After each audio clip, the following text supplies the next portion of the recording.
Welcome. This quick and easy tutorial will be showing you how to convert BETH or Binance Ethereum, to ETH or Ethereum.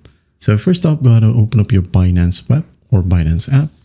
So it doesn't matter, just go ahead and find the convert section, And the PC version, you'll have that in here at the very top.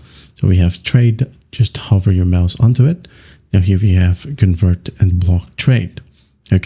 So just click on it, wait for it to load. And then once it loads, we have here the instant conversion. So just make sure that you're under this tab. So what you'll do, says here from, so just click on the drop down. Now go to find WBETH,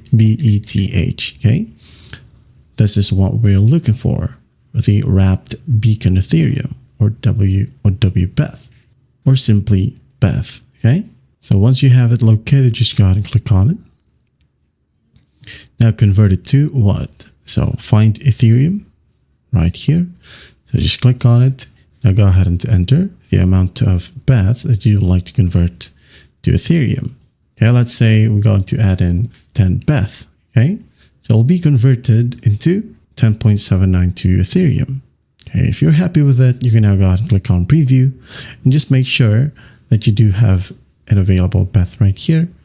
And then just go ahead and click on continue, follow simple prompts, and in no time, you'll have your Ethereum. And that is how you convert BETH to Ethereum on Binance. I hope this video helps, and I'll see you in the next one.